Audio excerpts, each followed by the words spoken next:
What's up, guys? It's Jegster back again, and today I have a great video for you. I have one question for you though. Have you ever wondered what it's like to be an Instacart shopper? Or maybe you already are an Instacart shopper or you're interested. Well, today I have 5 tips for you that's going to make you a bigger, better, faster, more awesome Instacart shopper, deliverer, driver, for you to get faster batches, get a faster time, and make more money. So let's get right into the video right now.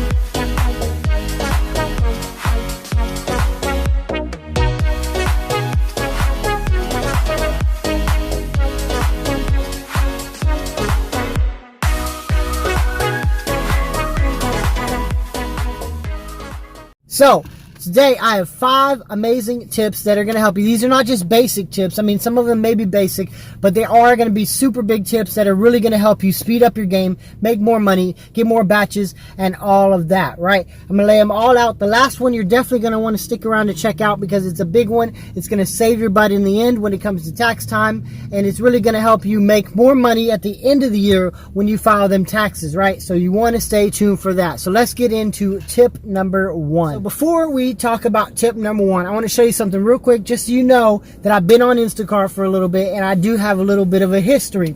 Check this out. So this is my rating. I have 31 5-star ratings. I'm doing pretty good if I do say so myself.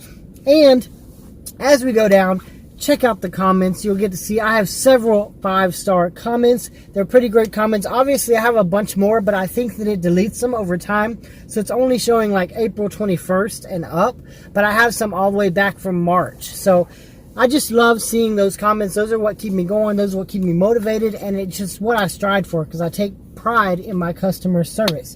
But forget about all that for now. Let's get into the tips. So the first tip is park near a buggy stall. That's right. When you pull into the parking lot, it may be a simple tip, but it's going to help you a lot in the long run. It's going to shave time off as you go for each order, which is going to speed up your orders and make you more money.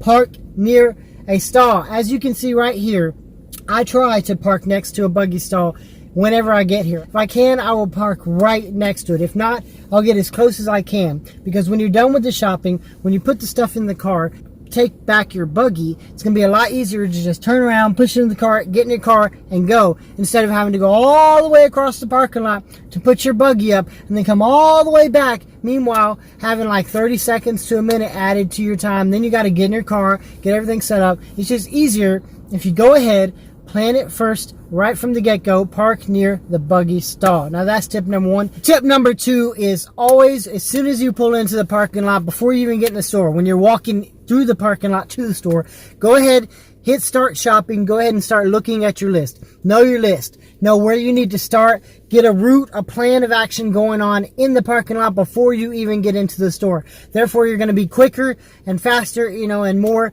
efficient when doing your shopping. What I do is, as soon as I get in the parking lot, as soon as I pull in, I hit start shopping. As you can see here, as I'm walking through the parking lot to the store, I go ahead and check out the whole list. I just scroll through it so I know what I got to hit, where I need to hit it, and what time, how fast I need to hit it, what I need to start with. Me, I almost always start with the produce. It's just easier because as soon as you come in the store, it's right there to the right.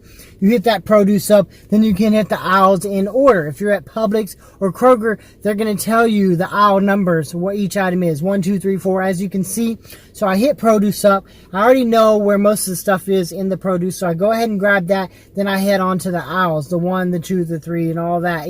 It's just way more efficient, way more faster. It makes it so much easier for you if you go ahead and check the list out before you even get in the store. It's a lot more tedious and it slows you down if you go ahead and get your buggy, then you get to where you're going to start, and then you start looking at it. Then you're standing there for 10 minutes looking through your list, trying to figure out how to start, when you could have done all that in the parking lot on the way into the store. So that is tip number 2. Check your list out early while you're going into the store. Check it out as soon as you get there. Know your route, know your path, know your plan of action, right? Now, tip number 3 is a little bit different. This one is going to help you in the long run. It's going to help you be more efficient. And what I'm saying by this is, I want you to, when you're doing orders, notice the items that you get often. Notice the items that are reoccurring, that you'll often pick up in multiple different shopping lists, that a lot of people order. Notice where they're at in the aisles. Notice what aisles they are on. And remember those. Remember the reoccurring item placements. For me, it's certain brands of chips, like the baked chips, the sun chips. I know exactly where those are at in both my stores. I can go directly to them. The veggie sticks, I know where most of the meats are sectioned off specifically, so I can go directly to it. The bacon, the produce, that's a given. That's a very easy one. I know where all the produce is automatically, no matter what store I'm in, so I can just go boom, boom, boom, boom, boom, grab it all. You want to learn where these item placements are, so as soon as you see them on the list, as soon as it comes to go get them items, you're already on it. You're already across the store because you know exactly where they're at on the aisle, and you're not sitting here with your phone trying to look at the picture, trying to look at the item, and go down, one by one through the items, through the list, to try to figure out where it's at. It's going to cost you a lot of time. It's going to save you so much more stress and time if you remember where these items are in the store. Eventually, it's going to become natural to you. Anyways, you're already going to remember. But if you can remember, hey, you know what? This item seems to be a popular item, like the bubbly soda. That's one thing, okay, that appears a lot on a lot of people's orders. Of course, like avocados, bananas, and all that normal stuff on the produce.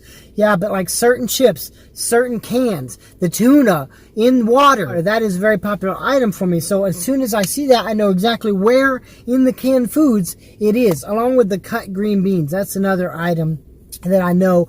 And then, like, of course, the cheeses. The cheeses are so easy because so many people order cheeses. So immediately, as soon as I see the cheese on the list, I know exactly what I'm looking for. Exactly what, I don't even have to read the title anymore of it. I just know by what the picture. I look at the picture real quick, boom, boom, go grab it, scan it, it's done. Really easy. Remember your reoccurring item and their placements. Then you can speed up. You can cut corners, small corners. It'll make you overall so much better of a shopper. That is tip number 3. Tip number 4 is one that's going to make you more money. It's going to help you out. It's going to make your shopping more enjoyable, and it's really going to earn you on the tip side. And I use this all the time.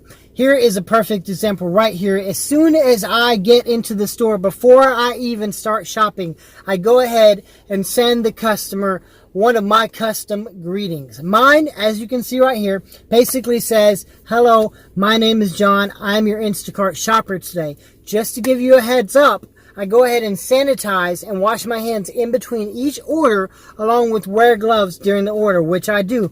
So they feel more safe, especially in this situation. It's for their safety, my safety, and for the safety of others inside the store. And then I tell them I hope they have a blessed day and to stay safe out there. Now, not always are they going to communicate, and very rarely it might even say no communication needed or preferred, just do it without communicating with them. So in that case, I won't send the message.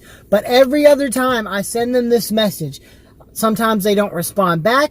Sometimes they just say thank you. Like this person, you can see the chat. She thanked me. And then after that, if they, send a little smiley face or whatever, I like to joke around with them. Like this one in particular, she ordered a lot of produce. So I was like, I can see that you love your produce. LOL. And she was on it. Yeah, she was like, yeah, and we didn't conversate a lot. Like I didn't have a lot of conversations today to bring to you some examples. But some of them, if you go back, you can see the comments. Like this one woman said that I was a real fresh breath of air. That was a fun conversation. The whole time I'm shopping for her, we were just going back and forth, joking about stuff. When I got there, she was laughing. She gave me a great tip. She gave me a great rating. When you communicate with the people, especially when you have a replacement, right? If a meat's not out, I'll tell them, I'm like, hey, look, this particular brand is not here, but they do have this. If you would like this replacement, I can replace it for you. If not, I can easily refund for you, no problem at all. So anytime they might add something, they might ask for a different replacement, I always say, oh yeah, that's no problem. I can for sure do that. Even if it costs me time in the situation, because really it's about them and that they're satisfied. And then for most of the time, they end up adjusting the tip afterwards, giving me a better tip or giving me a cash tip. Now, I'm not saying just say what you got to say to, smooth over and suck up to the people to get a better tip, but I'm saying that, like, it's their experience. right? You're trying to give them the best customer experience so that they will continue to use this app in this way, and then you can continue to do their orders. Because honestly, I have reoccurring customers that I get to do their orders multiple times, and now we've got a relationship to the point they know who I am, I know who they are when they get it. So much easier to do their orders. I know where their house is now. I don't even have to navigate to it through the app. Tip number 4, like I said, communicate with your customer. It is a must. Some people won't. Some people won't communicate back, but that is okay. You still want to communicate with them. Trust me, they appreciate it. The cool thing is, a lot of times I'll get comments like, thank you so much, John, for being there and being a shopper. This is really great. I really appreciate it. I don't want to come out. This is so much of a blessing to me. And like, we'll have a little bit of an awesome conversation while I'm shopping. And these people are pretty awesome. They leave great tips. You know, not always. You're not always going to have the best people. But communicate with them, and I promise your experience will be a lot better for them, for you, and you might get yourself a nice little chunk of change on the back end of things, right? Remember, tip 4, communicate with the customer always. Trust me, it will do something great for you in your experience. The big one I was talking about from the beginning, tip number 5. Tip number 5 is use some kind of method, whether it's writing it down, because I'll let you know right here, okay? I write down, as you can see, I have some sloppy handwriting, don't judge, but I write down all my miles, right? I might write my starting miles when I start the day. I write my ending miles. I write my income, my tips, all of that, and then I add it up through the week, and then I write it at the end of the week. But what I also use is an app called Stride. I will show you it right here.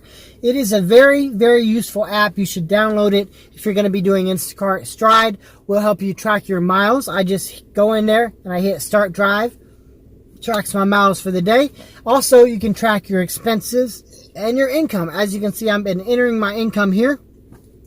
And I enter my expenses whenever I buy something like my hot and cold bags. I put them in there because at the end of the year, this is going to help you. Not only does it track your miles, track your expenses, track your income, but it also tells you how much you need to be taking out of each check, out of each payment that you receive to set aside for your taxes. So as you can see here, it shows how much I've actually driven and how much my expenses are, but it tells me my deductibles, right? The deductibles are what you're really wanting here, because when it goes to the end of the year, when you do your taxes, you can put all them deductibles in there, end up not paying so much out, and you might even make a little bit of money on the return end by doing this, because you're going to have to fill out a 1099 because you technically are an individual contractor with your own business by doing Instacart. So you're going to need something like this to track your miles, track your income, track your expenses, so that you can put these deductibles in there